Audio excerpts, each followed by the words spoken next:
Breaking news చూస్తున్నాం. Narsapur express లో చోరీకి దొంగలు యత్నించారు. పల్నాడు జిల్లా నడికూడి రైల్వే స్టేషన్ వద్ద ఈ ఘటన చోటు చేసుకుంది.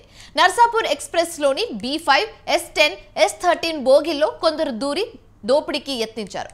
అయితే ఒక మహిళ తన మెడలో నుంచి దొంగ గొలుసును లాక్కెళ్లడం ఆమె పెద్దగా కేకలు వేసింది.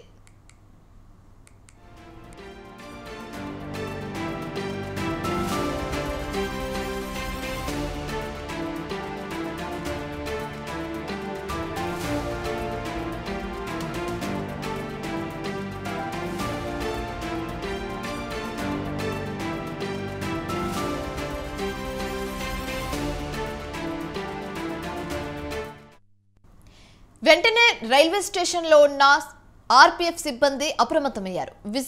విజిల్స్ వేసుకుంటూ ఆర్పీఎఫ్ సిబ్బంది రావడంతో దొంగలు నర్సాపూర్ ఎక్స్ప్రెస్ నుంచి పరారయ్యారు.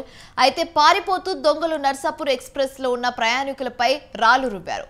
రైలు నర్సాపూర్ నుంచి లింగంపల్లి వెళ్తుండగా ఈ ఘటన జరిగింది. రైల్వే పోలీసులు కేసు నమోదు చేసుకుని దర్యాప్తు చేస్తున్నారు.